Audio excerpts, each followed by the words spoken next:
Muito bem. Bom dia, boa tarde ou boa noite, meus queridos alunos do 8º A e do 8º B. Estou gravando essa aula justamente para complementar, tá certo? Os nossos assuntos que nós começamos a dar em sala de aula, certo, pessoal? Lembram aquele assunto, então, da Guerra dos Mascates? Eu vou começar por ela, tá? Vou começar pela Guerra dos Mascates, para aí a gente ir até o final da nossa aula. Acho que tem umas duas revoltas que eu não vou citar, tá no livro de vocês, mas eu não vou citar aqui, porque são revoltas menores e eu também não vou cobrar elas na prova, tá certo? Não vou exigir elas. O que eu vou pedir a vocês é justamente as principais, que são as que a gente deu na sala de aula e vai dar aqui, certo? Então vamos lá, vamos começar pela Guerra dos Mascates. Eu sei que no 8º B a gente já passou da guerra, aliás, no 8º A nós já passamos da Guerra dos Mascates, mas eu não lembro se no 8º B nós chegamos a passar pela Guerra dos Mascates. Então, de qualquer maneira, eu vou pegar por ela para a gente seguir, tá certo? Muito bem, o contexto histórico da Guerra dos Mascates, ele é justamente um contexto de luta entre Olinda e Recife na expulsão dos holandeses, certo?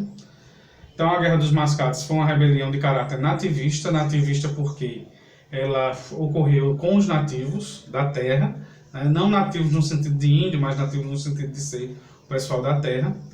E ocorreu em Pernambuco. Eu disse a vocês que Pernambuco é uma das regiões onde mais havia essas revoltas, entre os anos de 1710 e 1711, e que vai envolver a cidade de Olinda e Recife, justamente por causa do poderio delas duas em relação ao açúcar brasileiro na expulsão holandesa, no período holandês, tá certo? Então, quando os holandeses são expulsos aqui do Nordeste, a economia açucareira ela tem um declínio muito forte. Tá? Lembrem que os holandeses eles chegam aqui no Brasil, passam um bom período de tempo, só aqui na Paraíba passam 20 anos, e os holandeses eles fizeram muito pelo nosso açúcar. Trouxeram muito dinheiro, trouxeram muitos empréstimos aos donos de engenho, e os donos de engenho com isso abriram os olhos, né, de ganância para dar uma alavancada no nosso açúcar. Só que, com o passar do tempo, quando os holandeses são expulsos, esses empréstimos que foram adquiridos pelos senhores, eles têm que ser devolvidos, né? Então, muitos senhores de engenho não tinham como pagar esses empréstimos. Uns fugiram para a Bahia ou para outras capitanias do Nordeste e outros enfrentaram os holandeses. Então, aí a gente começa então a ter a chamada insurreição pernambucana, como a gente já tinha visto na sala de aula, que foi justamente essa luta entre os holandeses e os senhores de engenho pela questão até financeira do açúcar, pela questão dos empréstimos, certo? Então, com o final da insurreição pernambucana, os holandeses vão ser expulsos na Batalha dos Guararapes, e depois que os holandeses são expulsos, então, nós temos a Guerra dos Mascates. A economia açucareira, ela cai, ela declina, ela entra numa grave crise, mas, mesmo assim, quem vai sustentar a cidade de Olinda vão ser os aristocratas do açúcar, os senhores de engenho. Eles vão permanecer em Olinda, eles vão fazer aí em Olinda a sua sede financeira, tá certo? E, em compensação, nós temos Recife, que também vai ser uma cidade que vai começar a prosperar justamente por causa dos empréstimos feitos, não mais aos holandeses, mas aos próprios senhores de engenho. Ou seja, são comerciantes. Os mascates quem são? São aqueles comerciantes portugueses que viviam no Recife e que tinham sua subsistência dos empréstimos que faziam e recebiam dos senhores de engenho de Olinda. Então você tem de um lado a cidade de Olinda, do outro a cidade de Recife, duas cidades querendo controlar o poder político e econômico da capitania de Pernambuco depois da expulsão dos holandeses, e isso vai gerar justamente uma guerra, tá certo? Então, Recife aí ela vai se destacar por causa da economia dos mascates. E quais foram as principais causas desta guerra? Vamos lá. Primeiro, a disputa entre Olinda e Recife pelo poder político, já que os senhores de engenho estavam em Olinda e queriam controlar Olinda, mas os mascates já faziam de Recife uma cidade economicamente ativa. Então ficou essa briga aí, essa disputa entre Olinda e Recife. A crise econômica na cidade de Olinda, depois que os holandeses saem, os senhores de engenho vão entrar num declínio muito forte. O favorecimento da coroa portuguesa aos comerciantes de Recife, claro, como eu disse a vocês, que os mascates eles eram comerciantes portugueses que habitavam na cidade do Recife. Então a coroa portuguesa ela não vai ficar ao lado dos senhores de engenho, ela vai ficar ao lado dos comerciantes portugueses, certo? Isso vai gerar um descontentamento muito grande entre os senhores de engenho e os mascates, já que a coroa portuguesa está do lado de um e não do lado de outros.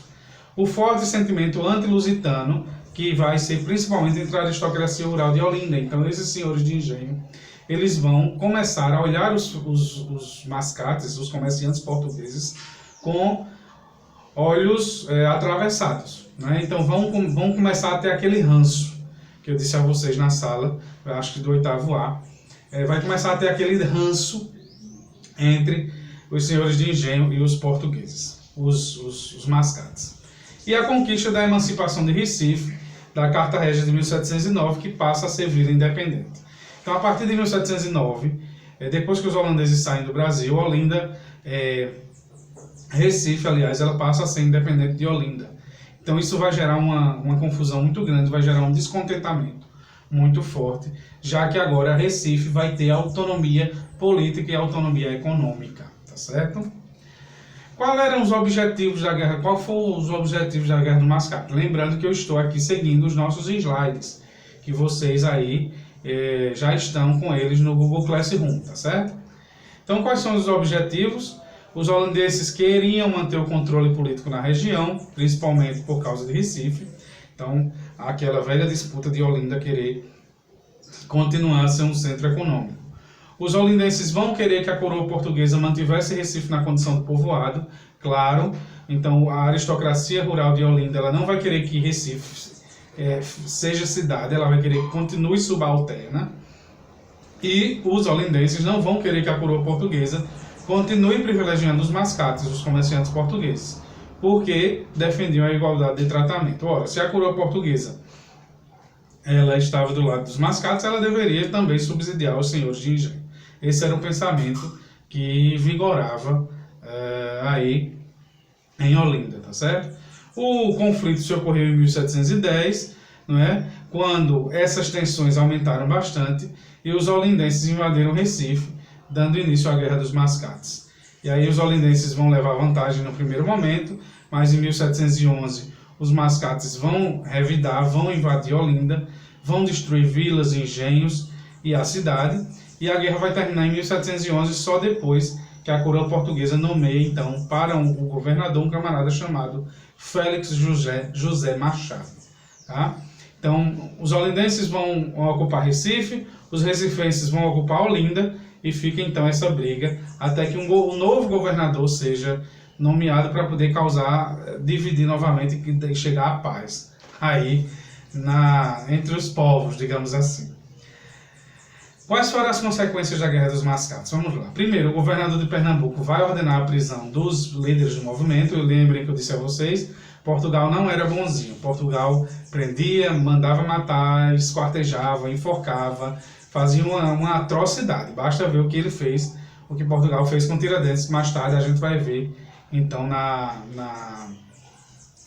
em Minas Gerais. A autonomia de Recife permanece após o conflito, ou seja, nós vamos ter Recife, então, ascendendo a cidade, e vai permanecer assim, e Olinda vai acabar se tornando subalterna, entre aspas, a Recife. Tanto é que hoje Recife tornou-se depois, posteriormente, a capital do Pernambuco. E em 1712, Recife vai se tornar, então, a sede administrativa, como é até hoje, e Olinda vai permanecer lá, escanteadazinha no seu lugar, apenas para questões históricas. Tá? Muito bem, agora vamos para a revolta de Vila Rica. A revolta dos Mascates ela aconteceu em 1710, 1711. 9 anos depois, em Minas Gerais, nós vamos ter, então, a revolta de Vila Rica, que vai ser num contexto totalmente diferente, que vai ser o contexto do ouro no Brasil. A gente já vai ter aí a questão aurífera, que vai ser muito forte, e também é chamada Revolta de Filipe dos Santos. Por quê? Porque Filipe dos Santos foi o líder desta revolta, certo? Ela aconteceu em 1720 na cidade de Nossa Senhora, na Vila Rica, de Nossa Senhora do Pilar do Ouro Preto, que é a atual Ouro Preto.